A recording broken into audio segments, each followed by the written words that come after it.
रुड़की है ना, ये बहुत बड़ी छावनी था अंग्रेजों की। मेरठ था, रुड़की था, फिर दिल्ली था, फिर बरेली था, फिर शाहजहांपुर था, फिर रामपुर था, फिर उधर अलीगढ़ था, फिर एटा था, इटावा था। ऐसे 350 स्थानों पर अंग्रेजों की छावनियां थी। और नाना साहब पेशवा ने इतनी जबरदस्त योजना बनाई थी कि जहां जहां अंग्रेजों की छावनियां हैं वहीं पर सैनिक उनको बोला करते थे, जो क्रांतिकारी नाना साहब पेशवा के संगठन में काम करते थे। तो भारत के क्रांतिकारी हर उन स्थानों पर संगठित होंगे जहां अंग्रेजों की छावनियां हैं, और 31 मई को एक साथ बगावत करेंगे। लेकिन उसमें एक छोटी सी गड़बड़ हो गई कि तारीख तय हुई थी 31 मई 1857। ये मेरठ के लोगों ने कुछ जल्दबाजी कर दी और जो काम 31 मई को शुरू होना था वो 10 मई को ही चालू कर दिया। मेरठ वाले थोड़े ज्यादा उबाल वाले लोग हैं। ये जो इलाका है ना मेरठ, मुजफ्फरनगर, ये जाट जाति समूह का इलाका है। और जाट जाति समूहों के बारे में अंग्रेज खुद मानते हैं बहुत पराक्रमी, बहुत वीर। जाटों के बारे में अंग्रेजों की संसद में जब बहस होती थी तो अंग्रेज कहा करते थे, एक जाट 10 अंग्रेजों के बराबर है। तो ये जाट समूह, जाट जाति का इलाका है मेरठ। तो ये लोग थोड़े उतावले हो गए, इनका खून ज्यादा उबल गया, इनके खून पर इनका कंट्रोल नहीं रहा। 10 मई को ही सारा खेल इन्होंने शुरू कर दिया और 10 मई की शाम 5 बजे अंग्रेजों की पूरी छावनी को आग लगा दी इन्होंने मेरठ में, और क्रांति की शुरुआत हो गई। गुस्सा किस बात पे आया? मेरठ के नागरिकों को अंग्रेजों की छावनियां जला देने का इतना गुस्सा कहां से पैदा हो गया? गुस्सा पैदा हुआ, मंगल पांडे को अंग्रेजों ने फांसी दे दी। 8 मई 1857 को अंग्रेजों ने मंगल पांडे को फांसी दे दी थी बैरकपुर में, और वो खबर 10 मई 1857 को मेरठ तक पहुंच गई। और वो खबर पे गुस्सा आया। और अंग्रेजों ने मंगल पांडे को फांसी क्यों दी थी आप सभी जानते हैं। मंगल पांडे एक क्रांतिवीर नौजवान थे, आर्य समाजी व्यक्ति थे। आर्य समाज का प्रभाव उनके ऊपर बहुत ज्यादा था। गाय को माता मानकर काम करने वाले व्यक्ति थे। उनको यह पता चला कि अंग्रेजों की सरकार जो कारतूस देती है बंदूक में चलाने के लिए, उसमें गाय की चर्बी लगी रहती है। बस मंगल पांडे को गुस्सा आ गया। और मंगल पांडे अंग्रेजों की सेना में सैनिक के रूप में काम करते थे। तो उन्होंने एक अंग्रेज अधिकारी को पूछा, उसका नाम था मेजर ह्यूसन। उसने मंगल पांडे ने पूछा कि क्या गाय की चर्बी का कारतूस हमें दिया जाता है? तो ह्यूसन ने ना हां कहा ना कहा। बस इसी पे गुस्सा आ गया और ह्यूसन को गोली मार दी मंगल पांडे ने। ह्यूसन को गोली मारी तो बड़ा अधिकारी था, तो अंग्रेजों के छोटे अधिकारियों ने मंगल पांडे को अरेस्ट कर लिया और मंगल पांडे के ऊपर फिर मुकदमा चला। जब तक मंगल पांडे पर मुकदमा चला 7-8 दिन, उनकी सेना की, माने जिस छावनी में वो काम करते थे उसमें सैकड़ों सैनिक थे। किसी को भरोसा नहीं था कि कोई क्रांति होने जा रही है। आपको यह भी मालूम है, मंगल पांडे को गिरफ्तार करने के लिए अंग्रेजों ने जब आदेश दिया था तो भारतीय सैनिकों ने कुछ ने तो मना कर दिया, लेकिन कुछ ने मंगल पांडे को गिरफ्तार भी करवाया। माने जिन्होंने गिरफ्तार करवाया उनको भरोसा नहीं था कि कोई क्रांति होने जा रही है, कोई परिवर्तन होने जा रहा है। फिर मंगल पांडे को 8 मई को फांसी हो गई। फांसी के लिए कोई हिंदुस्तानी जल्लाद तैयार नहीं हुआ तो एक अंग्रेज अधिकारी को जल्लाद बनाया गया। मंगल पांडे को कोई हिंदुस्तानी ने फांसी नहीं दी। एक भी हिंदुस्तानी जल्लाद तैयार नहीं हुआ फांसी देने के लिए, सबने मना कर दिया। सबका एक ही बात था कहना कि अगर हम मंगल पांडे की जगह होते तो हम भी यही करते। उन्होंने मेजर ह्यूसन को गोली मारी, हम भी मारते, कि उन्होंने कोई गलत नहीं किया था। मतलब मेरा कहने का है कि हर कदम पर परिवर्तन होता है तो ऐसा अचानक से कई बार हो जाता है, भरोसा नहीं होता। तो वहां फांसी हो गई। जैसे ही फांसी हुई तो देखो चमत्कार क्या हुआ। फांसी होने के 3 घंटे में, सवेरे 6 बजे फांसी हुई है मंगल पांडे को 8 मई को, और लगभग 9 से 10 बजे उनकी प्लाटून में 1100 हिंदुस्तानी सैनिकों ने बगावत कर दी। माने एक मंगल पांडे के फांसी पे चढ़ते ही 1100 मंगल पांडे पैदा हो गए उसी प्लाटून में, और 1100 भारतवासी सैनिकों ने उसी क्षण नौकरी छोड़ दी। नौकरी छोड़कर अंग्रेजों ने उनसे कहा कि भाग जाओ यहां से, तो उन्होंने कहा हम भागेंगे नहीं, अब आपको भगाएंगे यहां से। अंग्रेज अधिकारियों ने ऐसे ही बोल दिया, भाग जाओ यहां से, अब तुमने नौकरी तो छोड़ ही दी है। तो उन सैनिकों का जवाब था, भागेंगे नहीं, आपको भगाएंगे। तो वो 1100 सैनिक जुलूस बनाते बनाते पहुंचे गंगा नदी के किनारे। गंगा वहां से एक 24 मील की दूरी पर है जहां ये हुआ सारा वाकया। पैदल चलते हुए गंगा के किनारे गए, हाथ में गंगा जल उठाया और कसम खाई कि अब हम इन अंग्रेजों को रहने नहीं देंगे, ऐसे ही मारेंगे जैसे मंगल पांडे ने मेजर ह्यूसन को मारा। फिर क्या हुआ, 5-5 की टुकड़ियां बनी और टुकड़ियों में तय किया गया कि आप एक दिशा में, आप एक दिशा में, आप एक दिशा में। 1100-1200 सैनिकों ने 5-5 की टुकड़ियां बनाई और फैल गए पूरे भारत में। और गांव-गांव, गली-गली, नगर-नगर एक सिद्धांत उन्होंने अपनाया, walk walk walk and talk talk talk. एक एक गांव में जाना, एक एक गली में जाना, लोगों को कहानी सुनाना, लोगों को बताना। इन 1100 क्रांतिकारियों ने जो काम किया है वो इतिहास के सुनहरे पन्नों में दर्ज होने वाला काम है।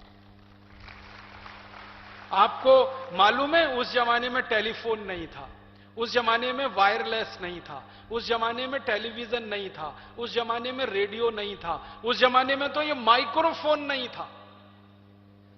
मैं माइक्रोफोन का इस्तेमाल करके आप 3000 भाई बहनों से बात कर रहा हूं। उस जमाने में तो गला फाड़ फाड़ के चिल्लाना पड़ता था और उसी से बात करनी पड़ती थी।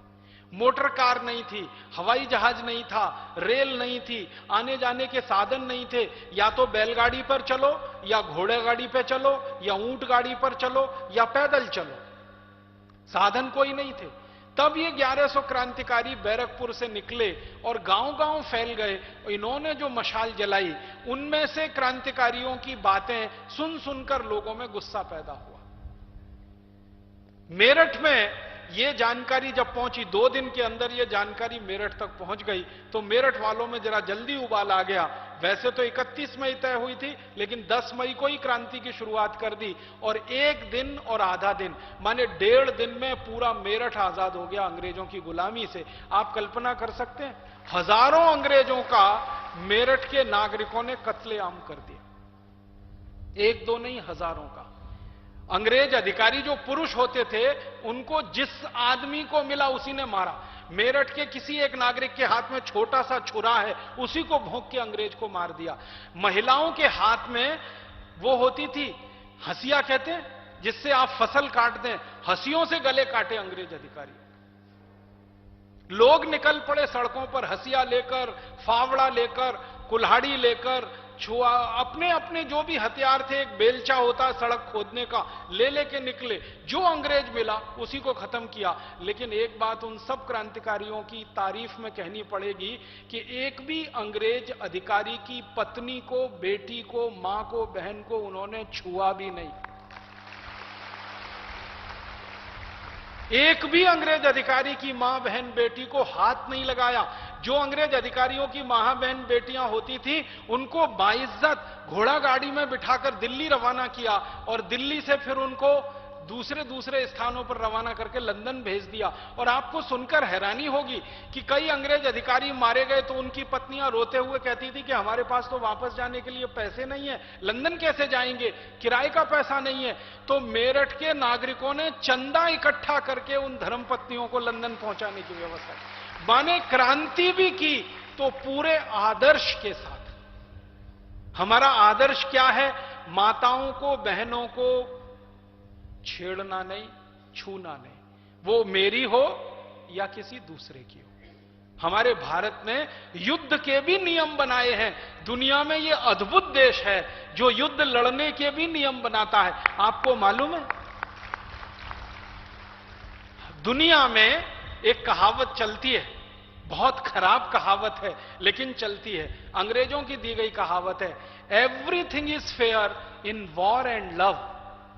कहते हैं कि ना, प्रेम में और युद्ध में हर चीज जायज है, लेकिन हिंदुस्तानी इसको नहीं मानते। हिंदुस्तानी कहते हैं युद्ध भी सिद्धांतों के साथ होता है, प्रेम भी सिद्धांतों के साथ होता है, यहां युद्ध भी सिद्धांतों के साथ होता है। तो अंग्रेजों से हमारी दुश्मनी थी, वैर था, उन अंग्रेजों से जिन्होंने भारत को बर्बाद करने में कोई कसर नहीं छोड़ी, उन अंग्रेजों से हमारा युद्ध था जिन्होंने भारत की लाखों माताओं बहन बेटियों से बलात्कार किए। आपको कल्पना नहीं है, कुछ दस्तावेज इतने खतरनाक हैं जो खून के आंसू रुलाते हैं। एक दस्तावेज है हमारे पास जो ये बताता है कि अंग्रेज कोई अधिकारी किसी भारत की मां बहन बेटी से बलात्कार करता था तो पहले उसको बेइज्जत करता था, बहन और बेटी को नंगा किया जाता था, फिर बहन और बेटी का जो स्तन होता है उसको लोहे के चिमटे से तब तक दबाया जाता था जब तक उसमें से खून ना निकले, फिर उस मां बहन बेटी से बलात्कार अंग्रेज किया करते थे। ऐसे हैवानियत वाले अंग्रेज थे। लेकिन उन अंग्रेजों के खिलाफ भी भारत के क्रांतिकारियों ने एक सिद्धांत अपनाया कि उनकी माताओं बहन बेटियों को छुआ भी नहीं। पूरे युद्ध में अंग्रेज अधिकारियों का कत्लेआम हुआ, किसी अंग्रेजी बहन बेटी और मां का कत्लेआम नहीं हुआ, किसी को छुआ भी नहीं। मेरठ आजाद हो गया 1.5 दिन में। फिर उसके बाद मेरठ से क्रांतिकारी चले घोड़े पर और पैदल और दिल्ली पहुंच गए। 70 किलोमीटर की दूरी है, 24 घंटे में दूरी तय हो गई। दिल्ली पहुंच गए। 11 मई को दिल्ली में कत्लेआम शुरू हो गया और 15 मई तक पूरी दिल्ली आजाद हो गई अंग्रेजों की गुलामी से।